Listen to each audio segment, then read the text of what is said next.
Kasi dito daw po yung pinakamalaking naging budget ng farm to market budget sa buong Pilipinas. So ang goal ko nito, alaman ko kung saan yung tagpo. Grabe, ganda. Bangin na. Napakalalim to mga idol, bangin na. Curve na curve. Tapos mula doon sa malayo tanaw natin yung kalsada. Yan yung aalamin natin kung saan papunta yan. Okay? May nakalagay no entry, magtatanong tayo.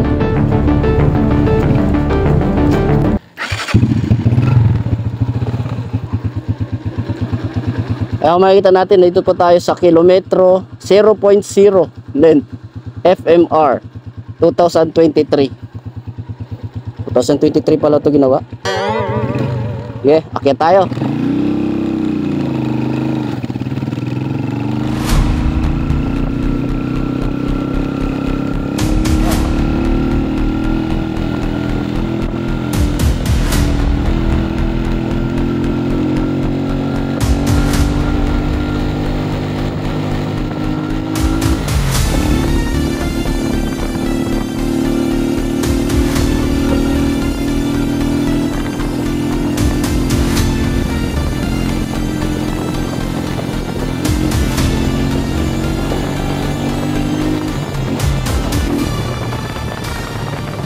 Kapansin-pansin natin dito, ginagawa ko po yung ibang bahagi ng kalsada. Ay kita nyo, may mga paliko-liko pang na, ano dito. Siguro bago pa po yung bahagi yan, bawal pang daanan.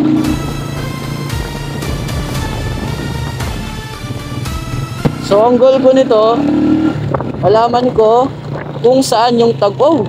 Grabe, ganda. Wait lang.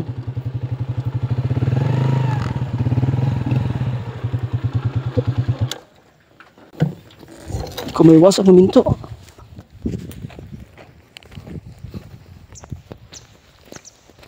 Bangin na. Napakalalim to mga idol, bangin na. Ayan, so huminto tayo. Kasi nakita natin, parang nagla-landslide. Ayan o.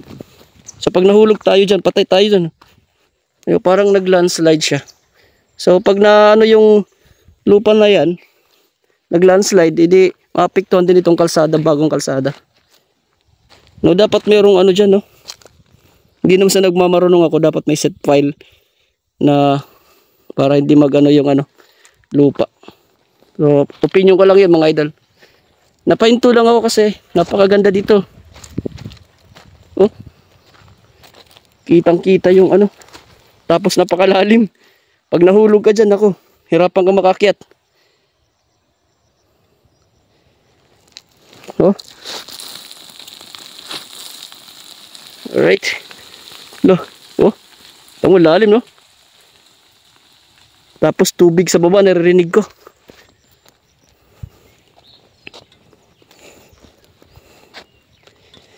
Patuloy na tayo. So yung goal ko nito, malaman ko kung saan yung tagos nito, no? Kung saan ako lalabas, kung may tagusan na ba ito. Haging yon yung hinuhukay, yung ginagawa pong pagbasag sa bundok na gawing kalsadang bypass road. Ayan, dito po tayo nang galing, no? San Roque.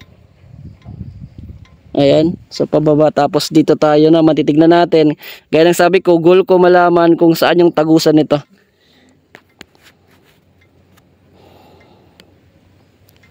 Kung saan tayo lalabas. So medyo may konting fear kasi hindi natin kabisado yung daan. At kita mo yung pakurbo lang. Napahinto lang ako sa pakurbo. Curve na curve. Tapos mula doon sa malayo tanaw natin yung kalsada. Yan yung aalamin natin kung saan papunta yan. Okay? Pagtatanong tayo, sana mayroon po tayong makausap.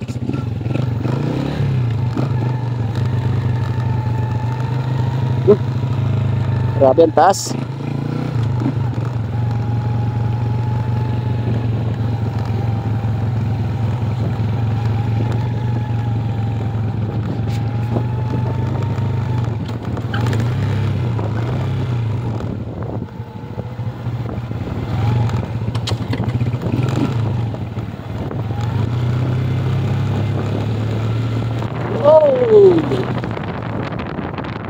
taas mga sa idol.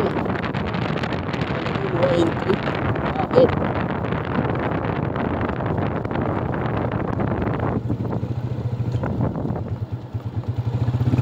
May nakalagay no entry, magtatanong tayo.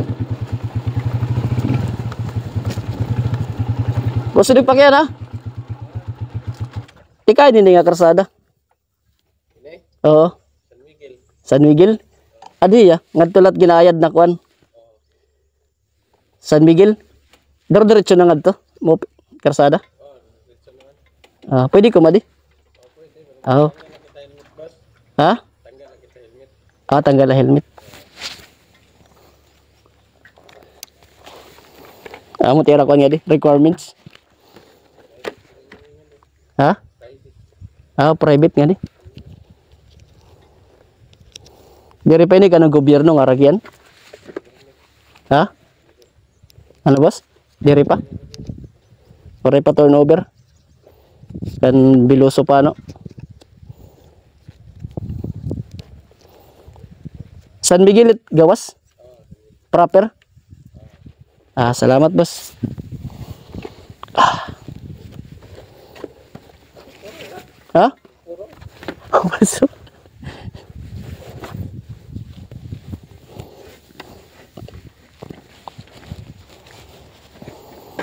Yan. Thank you boss. So yung mga idol no. At nagpaalam tayo kasi dito ay private property pa po yung lugar na to.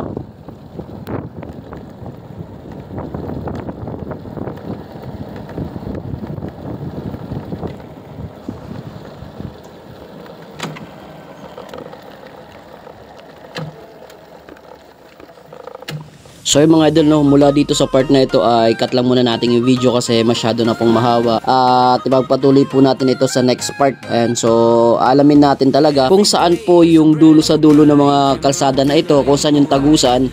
Galing po tayo ng San Roque, tapos ang sabi-sabi ay tatagos daw po tayo papunta po doon sa San Miguel. So yan po yung alamin natin sa ating next video. Ayan, so samahan nyo po ako sa next part ng video na ito mga idol. Pero for now, dito lang muna. Bye-bye! Sa bawat kwento, bawat video, kahit saan, kahit kailan. Gina G, let's take a stand. Cliff Richard Gade, buhay na